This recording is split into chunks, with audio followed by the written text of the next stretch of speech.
मेरे डॉक्टर को शक था कि मुझे पॉइज़न किया गया, तो मैं जाना चाहता था।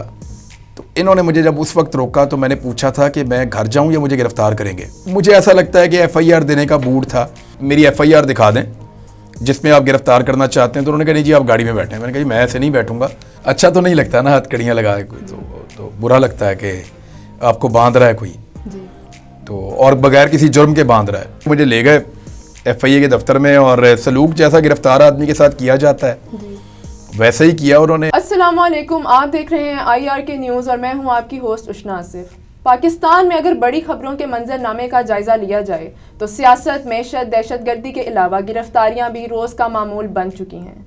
चंद रोज़ कबल मुल्क की दो नामवर शख्सियात को एक ही रात में गिरफ्तार कर लिया गया। उनमें से एक सीनियर सियासतदान शेख रशीद अहमद थे तो दूसरे सीनियर सहाफ़ी और तज्ज़ियाकार इमरान रियाज खान थे। इसी सिलसिले में हमने रिहाई के फ़ौरन बाद इमरान रियाज खान को अपने स्टूडियो में दावत दी है। आइए उनसे गुफ्तगू के सिलसिले का आगाज़ करते हैं। जी सर, पहले ऑस्ट्रेलिया का वीज़ा कैंसिल किया गया आपका, फिर दुबई जाते हुए आपको रोका गया, हमें थोड़ा सा बताएं इस रात हुआ क्या था? मैंने प्लान किया हुआ था जाने का। मैं एयरपोर्ट पे गया तो मुझे पता चला कि मेरा वीज़ा वहाँ पे पहले तो ये हुआ था कि वीज़ा कैंसिल हो गया था जब मैं ऑस्ट्रेलिया के लिए गया था। अभी उस रात जब मैं गया तो मुझे पता चला कि मेरा नाम किसी लिस्ट में डाला हुआ और मैं ट्रैवल नहीं कर सकता जी। तो मैंने फिर उनसे पूछा, मैंने कहा जी अगर मैं ट्रैवल नहीं कर सकता, क्योंकि लास्ट टाइम जब इन्होंने मुझे दुबई जाने से एक दफ़ा रोका था जब अरशद भाई पाकिस्तान से बाहर गए थे उन दिनों में, उससे चंद दिन पहले शायद मैं जाना चाह रहा था क्योंकि मैंने अपने को टेस्ट करवाने थे और मेरे डॉक्टर को शक था कि मुझे पॉइज़न किया गया, तो मैं जाना चाहता था। तो इन्होंने मुझे जब उस वक्त रोका तो मैंने पूछा था कि मैं घर जाऊं या मुझे गिरफ़्तार करेंगे। तो उस वक्त उन्होंने गिरफ़्तार करने से इनकार कर दिया था और कहा कि आप घर चले जाएं। तो मैं घर चला गया था। तो उस दिन जब रात को दोबारा ऐसा हुआ तो फिर मैंने दोबारा पूछा कि मैं घर जाऊँ या आप गिरफ़्तार करेंगे। उन्होंने कहा अभी थोड़ी देर में आपको बताते हैं। वहाँ पर एक सोफ़ा था, मैं उस पर लेट गया, वेट करना शुरू हो गया। फिर थोड़ी देर के बाद मुझे आइडिया हो गया कि ये जो आपस में चेमगोइयाँ कर रहे हैं। फिर एक मेरे दोस्त हैं वहाँ, उन्होंने आके मुझे इशारा भी कर दिया, लोग बता देते हैं, तो मुझे पता चल गया कि मुझे अरेस्ट करेंगे। मैंने ट्विटर पे फिर आगाह कर दिया लोगों को जी। और उसके बाद फिर FIA की टीम आ गई, वो अरेस्ट करके ले गए। आपके खिलाफ FIR रजिस्टर्ड थी, वो किस चीज़ के बारे में थी? जनरल कमर जावेद बाजवा उस वक्त आर्मी चीफ थे जी। उन्होंने एक तकरीर की थी, एक खिताब, आखिरी उनका खिताब था, उन्होंने वो किया था। उसमें उन्होंने क्लेम किया था कि उनका सियासत में कोई किरदार नहीं है जी। मुझे उनके क्लेम पे यकीन नहीं था क्योंकि हमने सारा कुछ होता हुआ देखा था जी। तो मैंने एक तकरीब थी लाहौर में, वहाँ पे मुझे मदऊ किया गया, मैं वहाँ गया तो वहाँ यूथ भी थी, बहुत सारे लोग थे और क्योंकि ये करंट अफेयर का इशू था जी। तो हम मुख्तलिफ चीज़ों पे बात कर रहे थे और अरशद शरीफ शहीद की शहादत के बाद हम लोग काफ़ी रंज में थे। हमारी तलखी बहुत बड़ी हुई थी और वो दुरुस्त बड़ी हुई थी, हमें मार पड़ी हुई है तो हम तकलीफ़ में हैं। तो वहाँ मैंने लोगों से ये सवाल किया कि जनरल बाजवा ये कह रहे हैं कि आप लोग तक जिन लोगों को लगता है कि ये बात ठीक है वो हाथ खड़ा करें। तो बहुत थोड़े लोगों ने हाथ खड़ा किया। जब मैंने कहा कि आपको लगता है जो जनरल बाजवा ने बात की है वो गलत है तो हाथ खड़ा करें, तो 80% 90% लोगों ने तब हाथ खड़ा किया और शोर बचाया। तो मैंने जनरल बाजवा साहब के लिए कैमरे उधर मोड़ के उनकी आसानी के लिए वो दिखा भी दिया जी। तो ये इस कॉन्टेंट के ऊपर वो कह रहे हैं जी कि आपके ऊपर हमने FIR दे दी है। तो इस तरह तो पाकिस्तान में रोज़ाना सर्वेज होते हैं, वो इसी तरह के सवालात करते हैं, अपने टॉक शोज़ में भी यही पूछते हैं। तो वो मुझे ऐसा लगता है कि FIR देने का मूड था। एक FIR ऐसी ही बोगस सी उन्होंने दे दी और देने के बाद उन्होंने उसको छुपा के रख लिया। FIA की तहवील में आप जितनी देर रहे हैं उनका सलूक आपके साथ कैसा था? सलूक का ये था कि जब ये लोग आए मुझे लेने के लिए तो इन्होंने मुझे पहले निकाला बैक डोर से।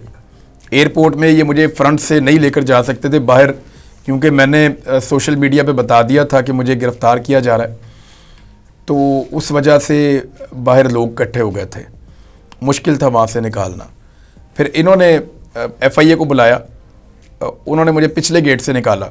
वहाँ एक और गाड़ी खड़ी थी FIA की और वो कुछ पेपर लेकर आए हुए थे। तो मैंने उनसे कहा जी आप मुझे मेरी FIR दिखा दें जिसमें आप गिरफ़्तार करना चाहते हैं। तो उन्होंने कहा नहीं जी आप गाड़ी में बैठें। मैंने कहा जी मैं ऐसे नहीं बैठूंगा, मुझे आप मेरी FIR दिखाएंगे जिसमें मैं आपको मतलूब हूँ, फिर मैं गिरफ़्तारी दूँगा लीगल डॉक्यूमेंट के साथ, ये मेरा राइट है। फिर वो लेकर आए जाकर FIR, मैंने पढ़ी और मैंने उन्हें कहा जी बिल्कुल ठीक है FIR है, ये मैंने ही कहा है जी।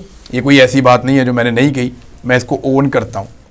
और मैंने बल्कि उस वक्त ये कहा वहाँ ऑफिसर को मैंने कहा ये FIR अगर मुझे इंसाफ मिला तो 24 घंटे से ज़्यादा टिकेगी नहीं। बहरहाल वो मुझे ले गए FIA के दफ्तर में, और सलूक जैसा गिरफ्तार आदमी के साथ किया जाता है वैसे ही किया उन्होंने, और ले जाके उन्होंने मुझे एक बहुत छोटा सा उनका सेल था, उसमें पहले ही 5 बंदे पहले थे, छठा मैं था, वहाँ ले जाके उन्होंने बंद कर दिया। वो थोड़े से वहाँ गद्दे पड़े हुए थे, वो लोग उन पे सो रहे थे, रात का टाइम था और वो लोग उस पर पहले ही सो रहे थे। मैंने किसी को उठाना मुनासिब नहीं समझा, नीचे फ़र्श था, मैं फ़र्श पे ही लेट गया तो और मैंने उन्हें कहा मुझे कोई कंबल ला दें जी। तो 5 घंटे तक, 4-5 घंटे तक तो मुझे उन्होंने कंबल नहीं दिया। तो मैं वहाँ फ़र्श के ऊपर ही लेटा रहा, वेट करता रहा। कोई चीज़ वहाँ पे मुझे गर्दन पे काट भी गई, वहाँ मैंने वो देखी, वो चूहियाँ फिर रही थी, कीड़े मकोड़े थे काफ़ी, तो वो कोई चीज़ मुझे यहाँ पे, जब मैं वहाँ पे लेटा हुआ था तो कोई चीज़ मेरी गर्दन पे काट गई। मेरे यहाँ पे 2-3 दिन निशान भी रहा। मैंने वो फिर उसको ट्रीटमेंट करवाया अपने गले पे, यहाँ पे इस जगह पे काट गई। बल्कि वो FIA वाले भी परेशान हो गए थे कि आपके गले पे क्या हो गया। तो मैंने कहा भाई मैं किसी को नहीं बोल रहा कि आप लोगों ने कुछ किया है, ये कोई चीज़ मुझे लड़ गई है। मैं जब वहाँ सो रहा था लॉकअप में, तो ये उसका प्रॉब्लम है, मैं आप लोगों को ब्लेम नहीं करने वाला। तो वो थोड़ा परेशान हो गए थे।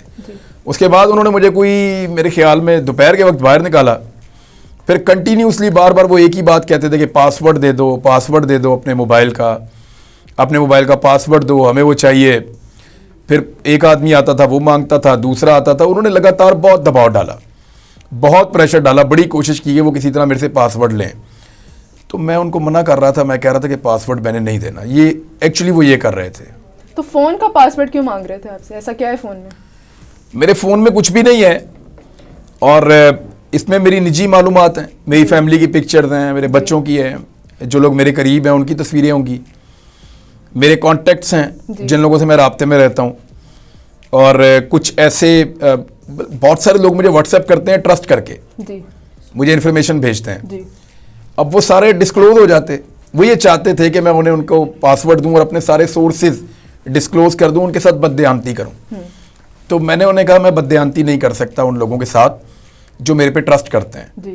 तो मेरा फ़ोन आपके पास है, आप लोगों ने ज़बरदस्ती लिया हुआ है, आप उसे खुद ही खोल लें अगर आप खोल सकते हैं तो। मैं तो आपको खोल कर नहीं दे रहा। खोलने में कामयाब? तो उन्होंने काफ़ी कोशिश की, मुझे बार बार कहते रहे। मैंने कहा जी मैं नहीं खोलूंगा। मैंने तंग आ गया, मैंने कहा यार मैंने आपका पासवर्ड मांगा, आप मेरा मांग रहे हैं। मैंने कहा जी आपको हमने गिरफ्तार किया हुआ है, आपने देना है हमें पासवर्ड, आप हमें दीजिए। फिर कभी ऊपर ले जाते थे, कभी नीचे ले आते थे, कभी जाके वो जहाँ पे मशीन लगी हुई थी जिसके अंदर वो डाटा जाता है और वो फोरेंसिक होता है, वहाँ ले गए। वहाँ जाकर उन्होंने कहा, तो बहुत दबाव डाला उन्होंने पासवर्ड के लिए, और ये सिलसिला मेरे ख्याल में कोई 7-8 घंटे चलता रहा। तो मैंने फिर ये फ़ैसला कर लिया कि मैंने पासवर्ड नहीं देना। ये कुछ भी करें, ये जिस लेवल पे जाना चाहते हैं जाएं, मैं इनको नहीं दूंगा। तो उन्होंने अपनी सारी सख्ती करके देख ली, तो मैंने नहीं दिया पासवर्ड। तो आपको जब हथकड़ियाँ लगाई जाती हैं तो कैसा लगता है आपको? अच्छा तो नहीं लगता ना, हथकड़ियाँ लगाए कोई तो बुरा लगता है कि आपको बांध रहा है कोई जी। तो, और बगैर किसी जुर्म के बांध रहा है। आप आज़ादी के लिए आवाज़ उठा रहे हैं, आज़ादी इजहार राय के लिए आवाज़ उठा रहे हैं, तो आपके अल्फाज को आज़ादी देने की बजाय आपके हाथों को बांध लें तो बुरा लगता है जी। अच्छा नहीं लगता। यानी हथकड़ियाँ किसको अच्छी लगती हैं? मैंने कभी ये क्लेम नहीं किया कि ये हथकड़ियाँ जेवर हैं या ये वो है, लेकिन मुझे इन गिरफ्तारियों के ऊपर कोई वो शर्मिंदगी नहीं होती। वो इसलिए नहीं होती कि मैं कोई करप्शन में गिरफ्तार नहीं होता, मैं कोई मनी लॉन्ड्रिंग में, चोरी डकैती में, किसी को मारने में, किसी के साथ ज़्यादती करने में गिरफ्तार नहीं होता। मैं तो अपने बोलने का हक मांगने पे गिरफ्तार होता हूँ, आज़ादी इजहार राय पे गिरफ्तार होता हूँ। तो मुझे उस पर मैं उस पर प्राउड फील कर सकता हूँ। लेकिन जब हथकड़ी बांधते हैं हाथ पे तो बुरा लगता है, अच्छा नहीं लगता। पहले भी गिरफ्तार हो चुके हैं आप और इस दफ़ा भी हुए। हमारी आवाम ये जानना चाहती है आप हंसते क्यों रहते हैं? अच्छा देखिए, आपको जब उन्होंने गिरफ्तार कर लिया तो आपके पास ऑप्शन थोड़े ही होते हैं। हाँ जी। या तो आप रोते रहें तो या फिर आप हंसते रहें। तो मुझे तो इन पे हंसी आ रही होती है कि ये कर क्या रहे हैं मेरे साथ जी। यानी मेरे अंदर से ये क्या निकालेंगे। आपके पास यही ऑप्शन है ना, या तो आप रोना शुरू कर दें या आप हंसना शुरू कर दें। जी। आपके साथ ज्यादती हो रही है, आपको पता है आपने कोई जुर्म नहीं किया, इसके बावजूद आपको पकड़ रहे हैं। एक्चुअली तो वो आपसे डील करना चाहते हैं, एक्चुअली तो वो आपको मनाना चाहते हैं उस बात पे जिस पे वो आपको लाना चाह रहे हैं और आप नहीं आ रहे। आप उन्हें ये कह रहे हैं कि मैं ये करूंगा और वो आपको मना कर रहे हैं कि ये मत करो। ये जिन चीज़ों में गिरफ्तार करते हैं उनका कोई ताल्लुक नहीं है, एक्चुअली मेरे से कुछ और मांगते हैं, वो मैं नहीं दे सकता। मेरा अपना ज़ाती मामला नहीं है, मामला मेरे मुल्क का है। अगर मेरी अपनी ज़ात का मामला होता तो मैं तो छोड़ देता सारा कुछ। यानी मेरी फैमिली के लोग हैं, जब भी कभी हमारा किसी मामले में कोई लेन देन का तनाज़ा हो जाए किसी भी जगह पे, तो वो मुझे कभी भी फैसले में नहीं बैठने देते। उन्हें पता है ये सारा कुछ छोड़ के उठ जाएगा। मैं हमेशा सब कुछ छोड़ के उठ जाता हूँ। मैं कहता हूँ ठीक है, जो आप कह रहे हैं वैसे ही ठीक है। तो मैंने हर फैसला अपने नुकसान में ही किया है।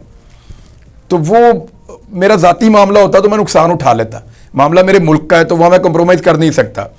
फिर मेरे पास इनकी बेचारगी पे और इनकी हरकतों पे हंसने के अलावा और कोई ऑप्शन रहता नहीं है। इन्होंने मार कुट के भी देख लिया, परेशान भी किया काफ़ी, लेकिन मुझे ऐसा लगता है कि आपने टाइम गुजारना है तो ज़रा थोड़ा खुशी खुशी गुजार लें। जी, फैमिली की बात की अभी आपने, फैमिली लाइफ डिस्टर्ब नहीं होती आपकी? वो कहते नहीं आपको कि छोड़ दो इन चीज़ों को? हाँ, मेरे घर वाले नहीं, वो बल्कि मेरे घर वाले मुझे हौसला देते हैं, वो मेरा हौसला है जी। और फैमिली लाइफ का डिस्टर्ब होना पिछले 1 साल में, वैसे तो सहाफ़ी की लाइफ होती नहीं, फैमिली बहुत कम होती है। जी। पहले भी हम कोई बड़ी वो उस तरह की लाइफ नहीं गुजार रहे होते कि बच्चे बीवी हमसे बहुत खुश हों, माँ बाप और बहन भाई बहुत खुश हों कि हम उन्हें बहुत टाइम दे रहे हैं। तो पहले भी कोई ऐसा नहीं होता, वो लोग पहले भी हमसे कोई बहुत ज़्यादा खुश नहीं होते। तो जब इस तरह के हालात पैदा हो जाएं और आप बिल्कुल ही उनके साथ ट्रैवल ना कर पाएँ और उनको कहीं ना ले जा पाएँ, या आप अवॉइड करेंगे वो आपके साथ जाएं क्योंकि आप खुद खतरे में, तो आप उनको क्यों डालेंगे?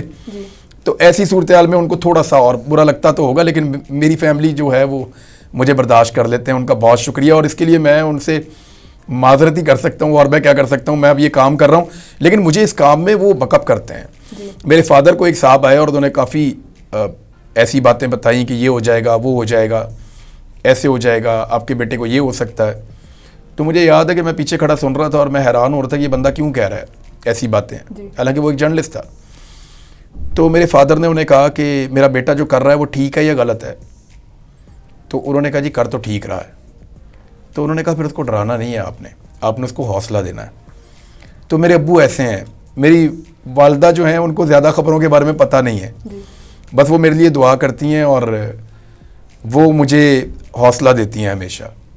मेरी बेगम को आप लोग जानते हैं, आप लोगों ने उनको सुना भी है टीवी पे, वो थोड़ा सा सोशल मीडिया पे भी एक्टिव है, थोड़ा बहुत जितना वो बच्चों में से टाइम निकाल पाती हैं थोड़ा बहुत वो आ जाती हैं। तो वो भी मुझे हौसला ही देती है। और अब मैं उनसे, मुझे पता है कि वो कहना चाहते हैं कुछ, लेकिन वो कह नहीं पाते और मैं सुनना नहीं चाहता। आपकी गिरफ्तारी पे लोग बहुत जमा होते हैं, कमरा अदालत में भी हमने देखा, उधर लोगों का झुमघट्टा था, आपके इर्द गिर्द लोग जमा थे, क्या वजह इसकी? लोग आ जाते हैं, उनका शुक्रिया। और मैं उनको जानता भी नहीं, बहुत सारे लोगों को मुझे उनके नाम भी नहीं पता जी। और अल्लाह रब्बुल इज़्ज़त हम लोगों के दिलों में ना एक दूसरे के लिए मोहब्बत पैदा करते हैं। मैं आपको ये कहूँ मेरा ये कमाल है तो नहीं, कोई ऐसी बात नहीं है जी। मैं सीधा सीधा अपना काम करता हूँ। अल्लाह ताला का शुक्र है कि वो लोगों के दिलों में मेरे लिए प्यार डालता है, और जब मैं मुश्किल में होता हूँ तो लोगों को मेरे पीछे अल्लाह ताला भेजता है और वो लोग आते हैं। उन सब का बहुत शुक्रिया। मैं यानी उनका एक कर्जा चढ़ता जा रहा है मेरे पे लोगों का, वो बेलौस होकर मेरे पीछे आ जाते हैं। जब मैं पकड़ा जाता हूँ या मेरे साथ ज़्यादती हो रही होती है तो मेरे पीछे आते हैं, बेलौस आते हैं। मैं उन्हें क्या दे सकता हूँ? कुछ भी नहीं दे सकता। मैं उनका नाम भी याद नहीं कर सकता, वो इतने सारे लोग होते हैं, सबके नाम तो याद नहीं कर सकता। 2 4 5 का मुझे नाम याद हो जाएगा, 10 का हो जाएगा एक दिन में।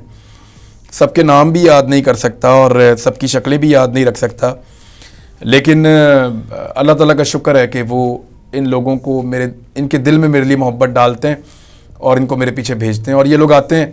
इन सब का बहुत शुक्रिया। आपके वकील का कहना है कि FIR छुपाई जाती हैं, इस दफ़ा भी छुपाई हुई थी, तो अभी भी कोई चांसेस हैं आपकी दोबारा गिरफ्तारी के? देखें, FIR जो पुलिस वाली थी उसमें उन्होंने 17 FIR बता दी थी, एक छुपा ली थी जी। वो जो छुपा ली थी उसमें उन्होंने मुझे गिरफ्तार कर लिया था। अभी जो FIA वाली FIR थी, हमने इनसे बहुत पूछा, अदालत के ज़रिए भी पूछा, फिर भी इन्होंने छुपा ली थी और छुपा कर इन्होंने मुझे गिरफ्तार कर लिया जी। हो सकता है अभी भी इन्होंने कोई FIR छुपाई हुई हो, हमें तो नहीं पता इस बारे में जी। तो मैं ऐसे ही कभी कहीं घूम रहा हूँगा, फिर रहा हूँगा, कहीं पे भी होऊंगा, अगर गिरफ्तार उन्होंने करना होगा तो वो कर लेंगे जी। लेकिन मुझे अपने निज़ाम इंसाफ पे उम्मीद है। मैंने उस दिन अदालत में भी यही बात की थी कि हम अदालत के बलबूते पे बोलते हैं, हम एक भरम है अपनी अदालतों के ऊपर, यही एक सहारा अल्लाह रब्बुल इज़्ज़त के बाद हमारे पास है कि हम बोल सकते हैं। तो ये भरम हमारा कायम रहना चाहिए और शुक्र है अदालतें इंसाफ दे रही हैं। हुकूमत को क्या खदशा है आपके बाहर जाने से? वो क्यों बौखलाती है आपको बाहर जाते हुए देखते हैं? मैं अभी गया था, वापस आ गया था। जब मैं बाहर गया था तो मेरे दोस्तों को फ़ोन करके कह रहे थे इसको को वापस ना आए। क्यों?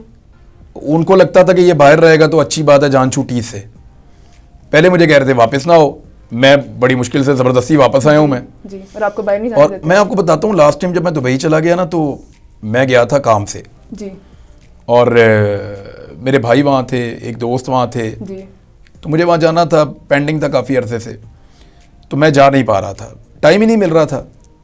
फिर जब मैं गया लास्ट टाइम तो मुझे 1-2 दिन में वापस आना था। इधर पाकिस्तान में रुला पड़ गया कि भाग गया, फरार हो गया, ये हो गया, वो हो गया, बहुत सारे लोगों ने बहुत सारी बातें की। जब मैं वापस आ रहा था ना तो वो दुबई एयरपोर्ट पे अजीबोगरीब वाक़यात होना शुरू हो गए।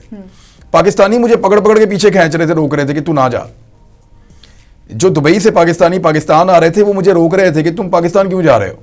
मैंने कहा मेरा मुल्क है, मैं वापस जा रहा हूँ। कहता खुदा का नाम लें आप पाकिस्तान ना जाएं। यानी मुझे उस दिन बड़ी शर्म आई कि क्या हमारे पाकिस्तानी पाकिस्तान को इतना गैर महफूज समझते हैं कि वो मुझे पाकिस्तान नहीं आने दे रहे थे। मुझे बड़ा अफसोस हुआ और बड़ी शर्म आई उस दिन। मैंने कहा मेरा मुल्क है, मैं उधर जाऊँगा वापस। और अभी भी जब मैं जा रहा था तो वो एक मेरा वादा था अपने बच्चों के साथ, तो मैं वो पूरा करने की कोशिश कर रहा था। हो सकता है मुझे थोड़े दिन बाद मौका मिले मैं जाऊं, लेकिन मुझे वापस आ जाना था। मैंने जाना था और वापस आ जाना था। तो भाग जाना, फरार हो जाना, वो मेरे से होगा नहीं। मैं इनको फेस करूंगा। परवेज़ मुशर्रफ की इंतकाल की खबर आई है आज, उनकी लेगेसी को कैसे देखते हैं? परवेज़ मुशर्रफ शख्सी तौर पे, जी अगर एक इंसान के तौर पे आप बात करें तो एक ज़बरदस्त आदमी था जी।